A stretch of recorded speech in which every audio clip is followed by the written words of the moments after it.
Thank you. Good afternoon, everybody, and it's a great pleasure to be here and to be part of this very special day. And thank you for the invitation. I'm very conscious of how much I've learned today already from all these contextual talks, and also to some extent with some of the parallels that have already been drawn. So from time to time, I may skip a little of my paper so as not to repeat things that have been said before. So I'm also exploring Arthur Fleischmann within a European émigré context, asking to what extent he and Willi Soukop, two sculptors of Austro-Hungarian origin, born only a decade apart, may be considered to have lived parallel lives. Both were political émigrés, in a sense, in a flight from Nazism, and after making Britain their permanent home, both enjoyed careers that spanned many decades of the 20th century. Both were noted for their experimentalism and versatility in both the formal and material elements of their practice. And it can also be said of both, as Ben Reed has observed of Fleischmann, that their work challenges regular classification. This short paper traces certain key points of interchange and divergence in their émigré trajectories and asks en route what part, if any, their émigré origins may have played in their careers and reputations in Britain. So Arthur Fleischmann, as we have heard, was born into modern-day Bratislava in 1896 into a Jewish family and later converted to Catholicism. Faith, as we've also seen, played an important part in his practice. The British press would later variously ascribe to him Austrian, Slovakian, Hungarian, Australian, and Commonwealth nationality or status, occasionally also referring to him as Dr. Fleischmann. Wilhelm, known as Willi Soukop, was born a decade later in 1907 into a presumably Christian, probably Catholic, family in Vienna. Nothing further is known of his faith, although he too made works on religious themes. His mother was Austrian and his father was a Moravian shoemaker. Indeed, his surname Soukop is a variation of the Czech Soukop, denoting a person engaged in trade. Soukop was always described as an Austrian in the British press and as a known refugee from Nazism has sometimes been assumed to have been of Jewish heritage. Fleischmann, whose peripatetic journey led him, as we have heard, via South Africa, Bali and Australia to Britain, was naturalised in 1939 in Australia and kept his Australian passport to the end of his life. Soukop was naturalised after a failed first attempt in 1940, in Britain in 1947. Both men retained their continental accents to the end of their lives. Dominic recalls that his father had a strong Central European accent and was self-conscious about it, sadly refusing to be recorded for posterity. Neither have I been able to trace a recording of Soukop, but he is also known to have retained his Viennese accent. And Dominic, who knew him in his later years, again recalls how he always spoke with great precision and clarity, whether in spite of his accent or because of it.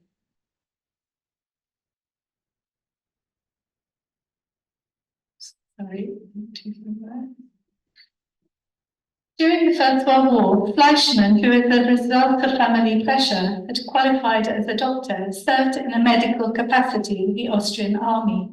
Soukop's father also served as a soldier and experienced such trauma that he afterwards committed suicide in 1919, leaving his young son to help support his mother and two siblings. Willi learned to carve umbrella handles and other ivory objects for a local trader, a task at which he became very skilled. By working late into the night, carving some 200 objects a week, he saved sufficient money to fund his training at the Vienna Academy of Art. He joined in 1928 studying under Joseph Mullner, of whom we've already heard, and who also, of course, tutored Fleischmann, although he was just graduating from his masterclass when Soukop joined. Also there, of course, was Chirou, of whom we've also heard today. In the early 1930s, as Fleischmann began his church works and his later profound engagement with the Catholic Church, he was commissioned in 1933 to create his memorial to the Austrian soldiers who had died during the First World War. And he chose to foreground the figure of the suffering Christ in stark relief. Although there is no connection between them, I am struck by a similar stark drama in Soukop's later fiberglass Four Apostles relief for the South Glamorgan College of Education. Both also employ a modernist sans serif font, possibly influenced by Jan Tischolt's development of new typography.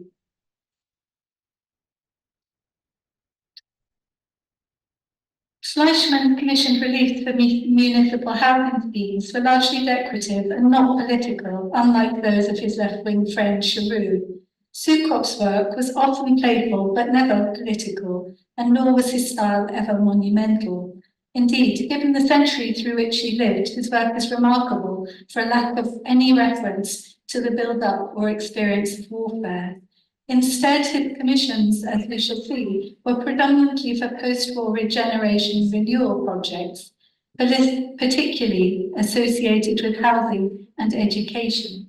His memorials were always for named individuals rather than for national mourning.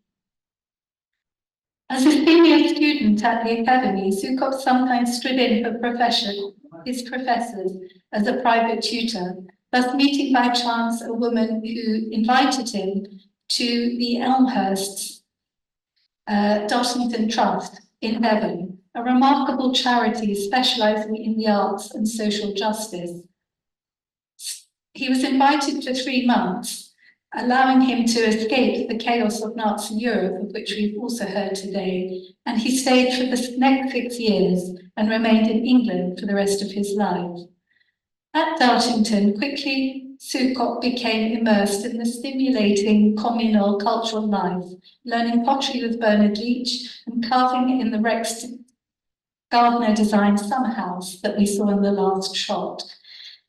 Between 1936 and 40, he taught sculpture part-time in the arts department, headed by the American painter Mark Tobey, alongside German refugee painter and film designer Hein Heckroth and the visionary English surrealist Cecil Collins, with all of whom he formed important friendships.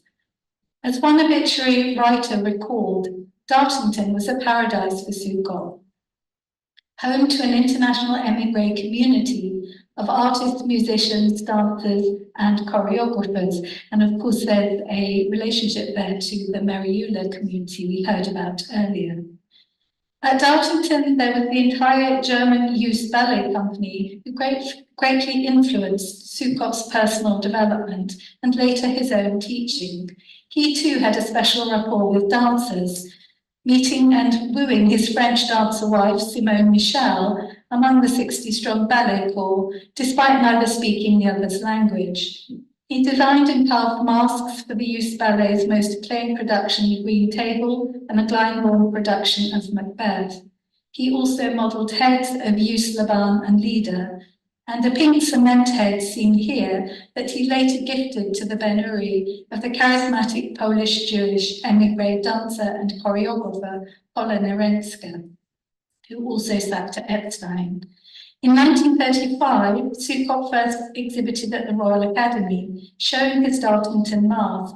This earned him the admiration of Charles Wheeler, who, of course, as we've also heard, was to be very close to the Fleischmanns, and the first sculptor to be president of the Royal Academy. Soukop would later design his memorial tablet.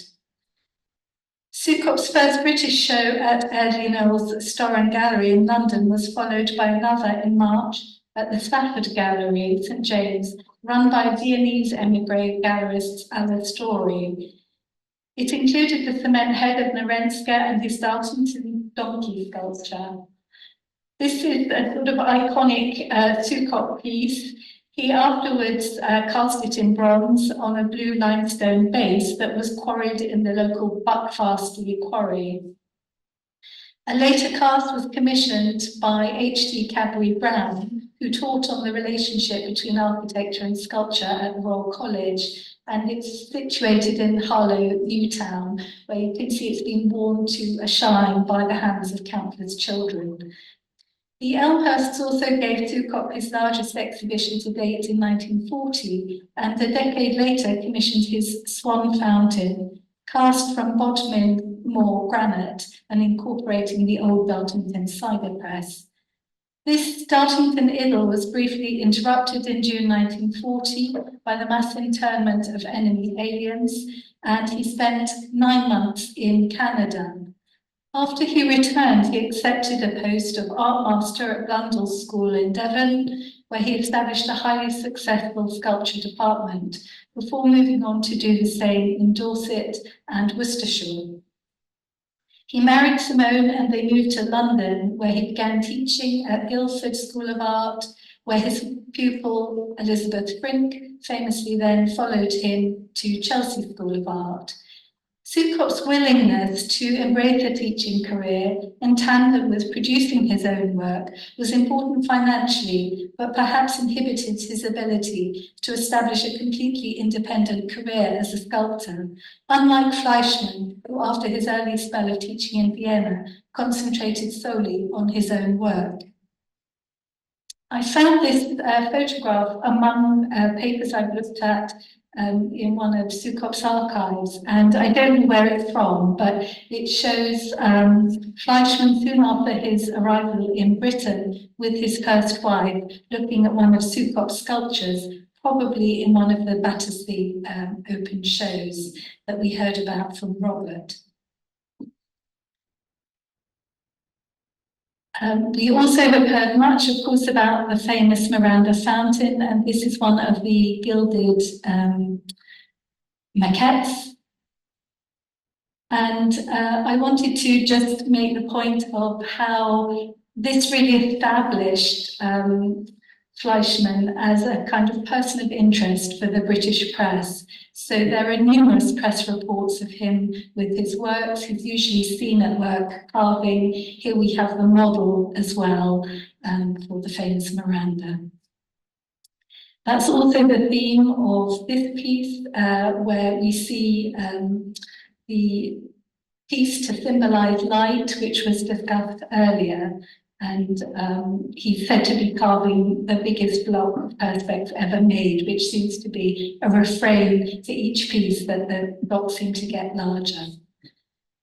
We also heard a little bit about the piece for the liner. You can see it in the background of this piece, right behind the sort of glamorous swimsuit clad model at the front of the picture. So just showing with these pictures how he is being reported as this successful and popular sculptor in the British press.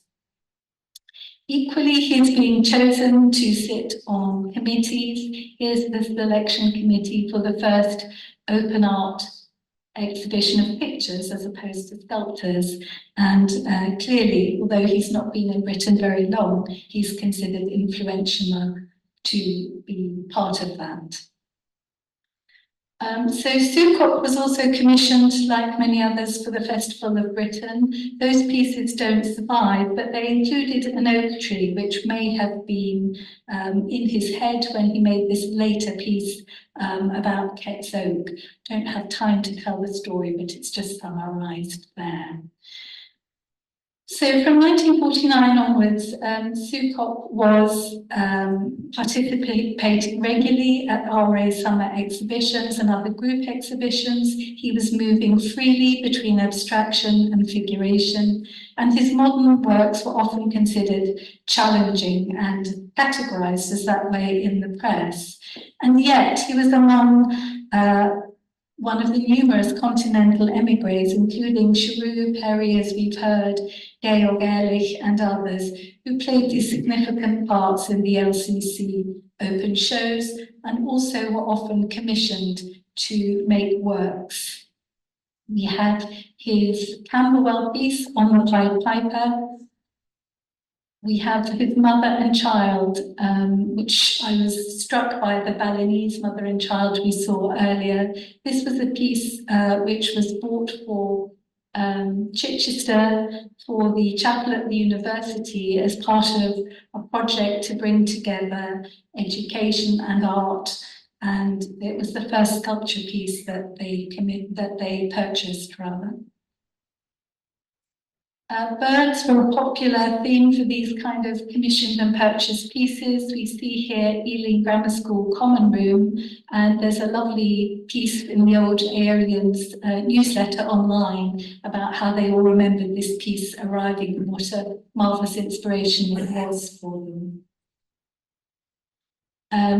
We have also his house martin. He quite often made these kind of visual puns. This was to go on the exterior wall of Martin Hall at Loughborough College. And Sir Robert Martin was chairman there of the governors and later Loughborough College of Education until his retirement.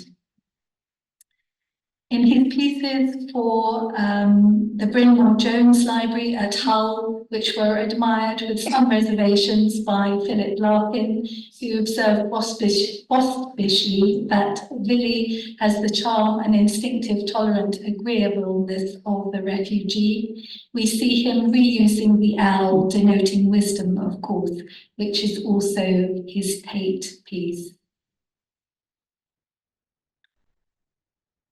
After the Fleischmann moved from his Mayfair studio to the studio home in St John's Wood, the two men became neighbours.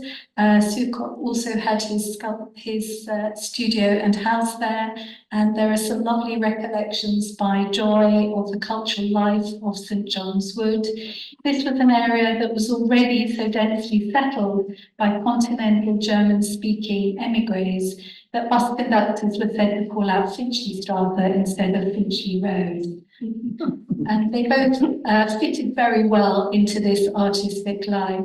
Joy recalled also Soukop, who seemed to her very charming and very successful, and he had befriended the German-Jewish émigré sculptor Fred Cormis, who seemed to her very sad and not so successful. This was probably after Cormis's own wife had died, but he did indeed occupy one very modest room in St John's Wood, which was absolutely full to the brim with his sculpture. We can also see there a sketch by the German émigré Miline Kosman, who was also part of this network, and she shows surprisingly a slightly serious Soukop there, I think, whereas Crispin Urich's photograph captures the real playfulness of his character and often expressed in his work.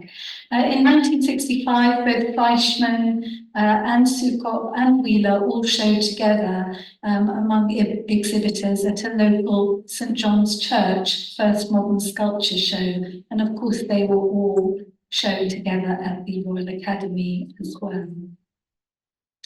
So Fleischmann's studio, as we've heard, was a place of equal industry. I'm grateful to Dominic for his beautiful photographs, and we can see some of his pieces which are outlined in the text there. I just included this one in honour to Philip's fantastic talk because it was lovely to come across that piece in the Illustrated London News, showing a slightly different angle to the famous Lot's Wife sculpture. And in that vein, the piece which was also discussed by Dominic, which ended up on the side of the Tower Hamlets Hotel.